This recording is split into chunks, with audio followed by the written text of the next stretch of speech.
സുഹൃത്തുക്കളെ, ഇന്ന് ഇന്ന് നടന്നിട്ടുള്ള ഒരു വേദനിപ്പിക്കുന്ന, അതായത് ഞാൻ അറിഞ്ഞിട്ടുള്ള, നമുക്ക് കിട്ടിയ അറിവ് പ്രകാരമുള്ള ഒരു വേദനിപ്പിക്കുന്ന സംഭവം, അത് നിങ്ങളിലേക്ക് ഒരു അവയർനെസ് പോലെ, അതായത് എത്രമാത്രം ശ്രദ്ധിക്കേണ്ട ഒരു കാര്യം കെയർലെസ് ആയിട്ട് ചെയ്തു, അല്ലെങ്കിൽ അതിൻ്റെ എക്സ്പീരിയൻസ് കുറവോ അല്ലെങ്കിൽ അറിവില്ലായ്മ കൊണ്ടോ ഉണ്ടായിട്ടുള്ളൊരു വിഷയമാണ് നിങ്ങളിലേക്ക് എത്തിക്കുന്നത്.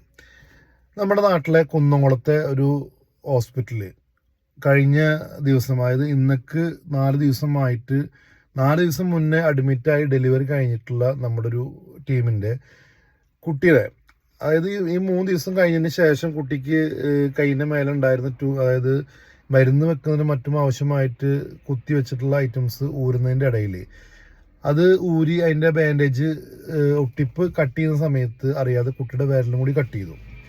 അപ്പം അത് സംഭവിച്ചപ്പോൾ ഇവർ കാട്ടിയിട്ടുള്ളൊരു മാന്യത എന്ന് പറഞ്ഞു കഴിഞ്ഞാൽ, ഈ പറയുന്ന ഫാമിലിയുടെ അടുത്ത് പോയിട്ട് ഇങ്ങനൊരു സംഭവം സംഭവിച്ചിട്ടുണ്ട്, അപ്പം അത് ഒരു അതിൻ്റെ വേണ്ട കാര്യങ്ങൾ ഞങ്ങൾ ചെയ്യാൻ വേണ്ടിയിട്ടാണെന്നുണ്ട് ഇവരെന്നെ അറിയിച്ചു. അങ്ങനെ പ്ലാസ്റ്റിക് സർജറി മറ്റ് അതിന് അനുബന്ധ കാര്യങ്ങൾ ചെയ്തിട്ട് കൈ ഇപ്പോൾ ശരിയായിട്ടുണ്ട്, അതായത് വിരൽ ശരിയാക്കിയിട്ടുണ്ട്.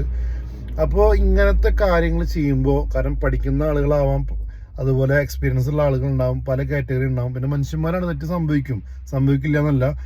പക്ഷെ ഇങ്ങനത്തെ കാര്യങ്ങൾ ചെയ്യുമ്പോൾ കുറച്ചുകൂടി ശ്രദ്ധ പുലർത്തണമെന്നും അതുപോലെ തന്നെ എക്സ്പീരിയൻസ് ആയിട്ടുള്ള ആളുകൾ ചെയ്യണമെന്നും അഭ്യർത്ഥിക്കുകയാണ്. കാരണം ആ കുടുംബത്തിന് അല്ലെങ്കിൽ ആ കുട്ടിക്ക് ഭാവിയിൽ വരാൻ പോകുന്ന ബുദ്ധിമുട്ടുകൾ കാര്യങ്ങളുണ്ട്. പക്ഷെ അങ്ങനെ പ്രശ്നങ്ങളില്ല എന്നുള്ളതാണ് നമ്മൾ അറിഞ്ഞിട്ടുള്ളത്. കാര്യങ്ങളെല്ലാം ഓക്കെ ആയിട്ടുണ്ട്, എല്ലാം ശരിയായിട്ടുണ്ട് എന്ന് പറയുന്നുണ്ട്. അപ്പോൾ ഇന്ന് നടന്നിട്ടുള്ളൊരു ഇൻസിഡൻ്റ് ആണ്. അപ്പോൾ ഹോസ്പിറ്റലിൻ്റെ പേരും മറ്റും ഞാൻ പറഞ്ഞിട്ട് ഇതാക്കുന്നില്ല.